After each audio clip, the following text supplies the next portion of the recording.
Welcome back, ladies and gentlemen. This is the Bearable Bull here. And I got this aggressively average content for you today, as I hope every single one of you enjoyed my last video where I interviewed John Deaton, the XRP community attorney representing 75,000 XRP holders against the SEC. John Deaton dropped plenty of bombshells in that video, and I highly recommend all of you watch it. Now guys, in addition, in my OnlyFans down in the description below, I've posted a bull run warning that's very important, as I do believe we are getting prepared to see some altcoins run. This is a great entry point for this crypto, and this entry point might not be there for much longer. Please take a look before it's too late. Now, we see this tweet from John Deaton stating we will not get regulatory clarity in the crypto market before the first quarter of 2025.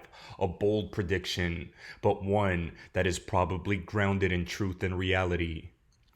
Best case scenario is likely the summer of 2025. This is a fact, not an opinion. A well-organized, adequately funded, and strategic campaign is a must, and the entire crypto industry needs to start working together.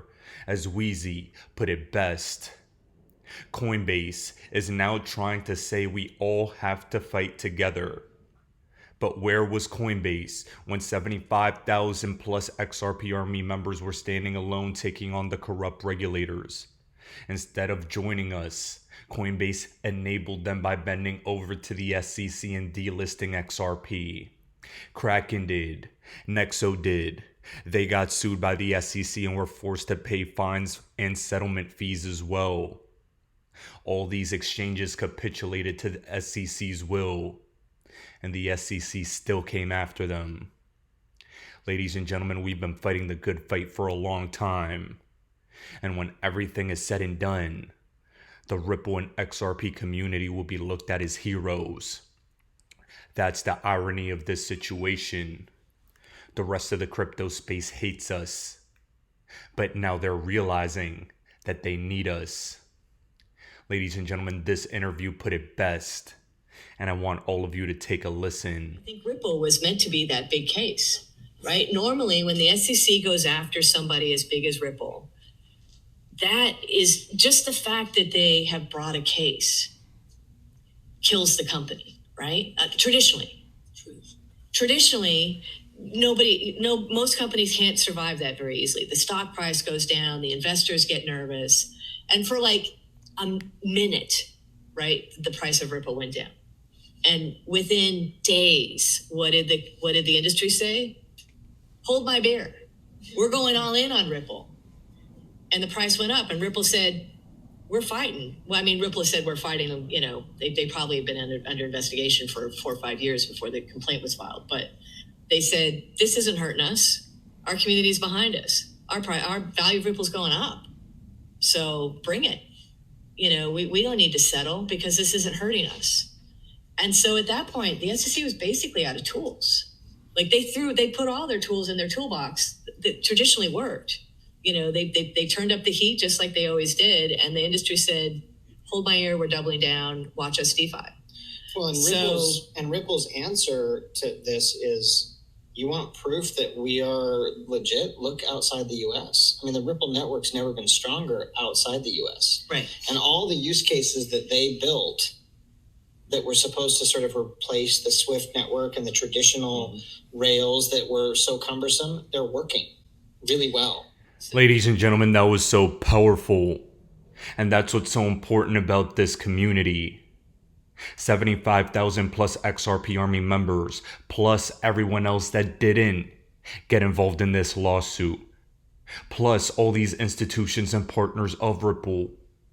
There was an immediate decline in the price of XRP. But then people realized they didn't really give a damn. Ripple has continued to sign partners and partners and partners, especially internationally. And that's the most important thing all of you need to get inculcated into your minds. Ripple and XRP are international. XRP is cross-border technology. The United States needs Ripple and XRP more than they need the United States. Of course, we want the US capital markets. Of course, the United States is a massive player. But ultimately, if they want to shoot themselves in the foot, the rest of the world won't. Because XRP is compliant everywhere else on the planet. That's why RippleNet is in over 70 countries around the world. And that's why Ripple and XRP will be helping with CBDC adoption for the entire planet. Means you've got to build a global network, which we have with RippleNet, which is now in 70 plus countries, with partners on the network that are world-class partners that we've spent a long time vetting, making sure from a KYC and AML standpoint, they are world-class before they even participate in the network. You can't go put together a 70 country network with hundreds of participants on it overnight.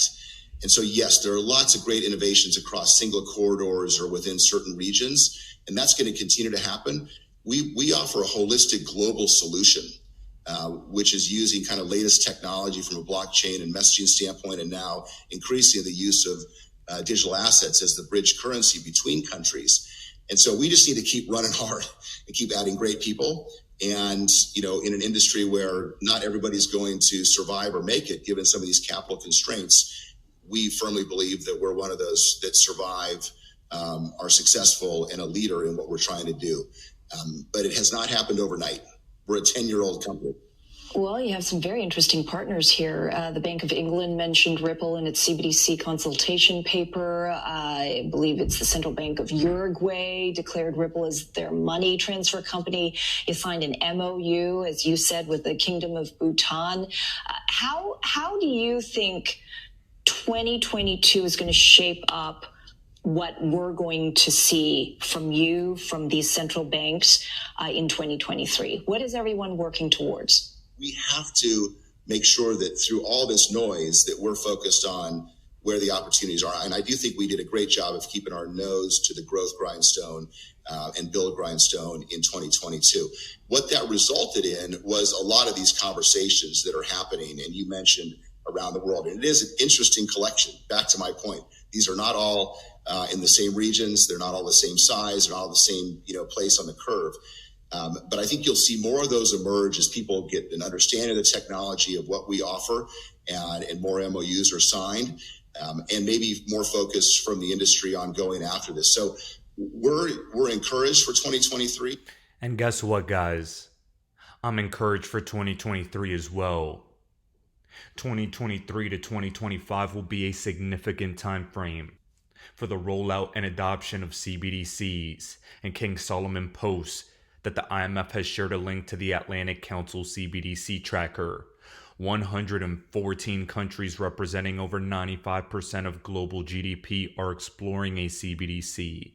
And as of December 2022, all G7 economies have now moved into the development stage of a CBDC. 9 cross-border wholesale CBDC tests have taken place. And for those of you that can't understand what's about to happen, in my opinion, it's that Ripple and XRP will make a dent in the universe. Utility states on Twitter, wholesale CBDC implementation will come much sooner than retail. Look at their words. Different actors are involved. They're different beasts with different needs requiring different actors. Central bank money has traditionally only been made available to the general public in physical form. In other words, cash. But like we know in the XRP community, cash, at some point, will be dead. The aim of a retail CBDC is to create a digital form of central bank money that can be used by everyone. In contrast, central bank money already exists in digital form for wholesale purposes. I definitely believe these massive institutions and central banks will be the ones using CBDCs first. But then, with the way the world is going, with digital payments becoming the norm, and cash slowly being phased out, we're going to see a world where retail is going to adopt it. This is going to take some time, But time is running out. As we can see, Bloomberg is saying that the Treasury Department is stating they will lead a new working group to explore a possible launch of a digital dollar. And Bloomberg also states that a digital pound could protect customers in bank runs. Bank runs are inevitable. Bail-ins are inevitable. I've shown you numerous clips of the FDIC stating that. And if you don't get it by now, you're just not getting it. They need to incentivize CBDCs. And they'll portray it in a way that sounds like they're looking to protect you. Now, ladies and gentlemen, speaking of the digital pound, Mark Carney and the Bank of England, who has trialed Ripple's technology, have been progressing and accelerating. And in my opinion, London, the Bank of England, may be one of the first major economies to really roll out and announce a CBDCs in short order. And so the challenge for payment systems is to move in that direction, so we can instantaneously move money from my account to your account to the publican's account, the guy who runs the pub, directly. And what we're doing at the Bank of England is we're reorganizing the core of the system in a way that allows new payment providers to just plug in. They could be using distributed ledger technology. They can use other technologies. And we're in a position where these innovative so-called PSPs will be able to provide those types of services. You're seeing similar innovation amongst banks in the U.S., other places, and so this is coming. The best of the financial institutions can see the direction of where the payment system is going to go in a market. Means making a lot less money. A lot less money from payment system, maybe more money from understanding their customers better, more money from from providing other core banking services. Now, ladies and gentlemen, isn't that interesting? Everything we discuss on this channel time and time again gets repeated by the most powerful people in the financial world. Always keep that in mind. You're always correct, and any piece of FUD that comes out that goes against this narrative is wrong. And guys, yet another piece of information that confirms that we are correct over our next favorite digital asset, Hbar, was this. Guys, remember that just 2 weeks ago, I had a powerful interview with the CEO of the Hbar Foundation, Shane Higdon. And now, like clockwork, we see more powerhouse announcements as the Hbar Foundation have hired the former acting comptroller of the currency and former Coinbase chief legal officer Brian Brooks. Brian Brooks has joined their board. Hedera keeps coming out with bombshell announcements. And this is a big one. Brian Brooks, wherefore art thou, Brian Brooks? He's with the Hbar Foundation. And this is a massive development because I believe that they're cementing their legacy and positioning their chess pieces in the correct place to maximize their future adoption. Next up, in the overall macro of the crypto market, John Deaton stated he predicted a win for Grayscale. When you fight back against the SEC isn't as successful at winning as Gary and others would have you believe. Just as Stu Alderati recently tweeted, the SEC has lost 4 out of the last 5 cases before the Supreme Court. Now finally, guys, a message to the overall crypto space. If you're a Bitcoin maxi who celebrates Gary Gensler's unconstitutional expansion of regulatory authority by calling everything except Bitcoin a security, you are against what Bitcoin represents. Financial freedom from government oppression. You're just a bag holder waiting to be rich. And here, I think Matt Kaiser says it best. He talks about the scam that was Sam Bankman-Fried and FTX. He was on Fox Business discussing this very scenario. And while ultimately, I think he's wrong when he views altcoins all entirely as scams, I do agree that the private and public sector collusion and government is despicable. And it's the #1 priority all of you need to be fighting against. The crypto community as a whole needs to band together. Ripple and XRP, Maxis, exchanges, Ether, everyone. Together we win, but divided we fall. Ladies and gentlemen, this is the Bearable Bull here. Thanks for tuning in. As always, I appreciate every single one of you. Now I'll be back tomorrow with another video.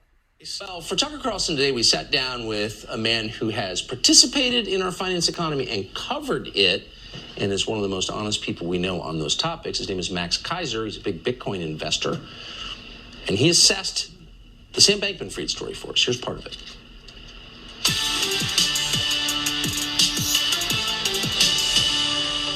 Sam Bankman-Fried, the key to his empire of fraud is that he created his own play money token called FTT, and he was able to create that without any oversight or any tie to anything underlying giving it value whatsoever. And this is a whole cryptographic scam that's been going on with the crypto market, where individuals, and he's not the only one, there are many people that create these what are called altcoins or scam coins, and they create Ether is another one, or Cardano or XRP. These are all coins that are just created, and then they list these coins on each other's exchange, and then they buy them from each other to create a price, and then they use the enhanced price, which is now as a collateral value, to go buy something like Sam Bankman-Fried did, real estate in the Bahamas. Right. So it's a Ponzi scheme. And implied in the Sam Bankman-Fried crisis scam is none other than Gary Gensler over at the SEC, who should have been calling time on this a long ago, but we find out that he's actually involved and that there's some what I would call collusion. And the problem is, in America, you have a country that's ruled by a kleptocracy. Every institution in America is tied to Wall Street in some way. They've all been financialized. They all use cheap money. They're all cross-collateralizing each other's assets. They're all using that money to buy real assets, and they're all undermining the economy in fundamental ways, which lead to inflation, which lead to unemployment, which lead to all kinds of dysfunctions in the economy, in our medical system, in all across the institutions. It all goes back to essentially the deregulation that happened 40 years ago, which led to the financialization and the over-indebtedness, the over-leveraging of the economy. And now in 2022, since interest rates are going up, that's the end of the mirage, that the bubble has been popped. And if the FTX scandal and the Sam Bankman-Fried scandal was like the last dregs of a 40-year bacchanal in cheap money, no regulation, and crooked bankers. Why do I hold XRP? Because Ripple's the chosen one to lead the new global digital payment system, and they use XRP.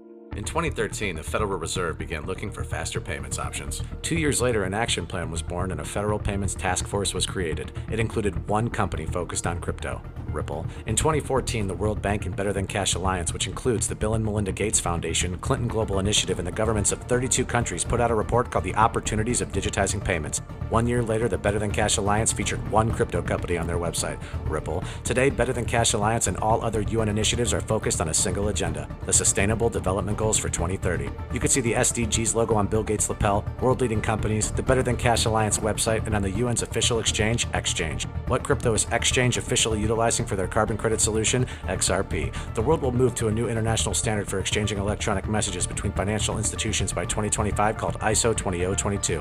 Who was the first ISO 20022 member focused on distributed ledger technology? Ripple. Who's partnered with over 300 financial institutions, including Bank of America, American Express, PNC, Santander, SBI, HSBC, Standard Chartered Bank, Bank of England, India, Singapore, Scotland, Australia, and Indonesia, the largest banks in Japan, Canada, Egypt, the Middle East, United Arab Emirates, Thailand, Morocco, Bhutan, South Korea, Brazil, and Latin America? Ripple. Who is a former employee overseeing the Federal Reserve? Ripple. A former employee overseeing the world's largest asset manager, BlackRock's digital asset division? Ripple. Leading Australia's CBDC effort? Ripple. Who hired a former Treasury of the United States? Ripple. 2 former Federal Reserve attorneys to their board? Ripple. 2 former Clinton and Obama advisors? Former Minister of Defense and Economics of Germany? Former business director at Swift? Former Swift board member? Former CFO of PayPal? Former head of the DTCC? Former chief business officer at Uber? Former VP of Amazon? Amazon and former SEC chair on their legal team. Ripple, who's a member of the Digital Pound Foundation, Digital Dollar Project, Digital Euro Association, Mojaloop, IMF's High-Level Advisory Board on FinTech, Hyperledger Blockchain Consortium, Open Payments Coalition, Faster Payments Council, Global Payments Steering Group, Cross-Border Working Group, International Association for Trusted Blockchain Applications, Crypto Climate Accord, University Blockchain Initiative, World Wide Web Consortium, and a featured partner of the World Economic Forum with 3 members of their team directly listed on the WF website, Ripple. Now, does Ripple and XRP sound like they're going to disappear, or do they sound like they're part of a much bigger plan? You decide.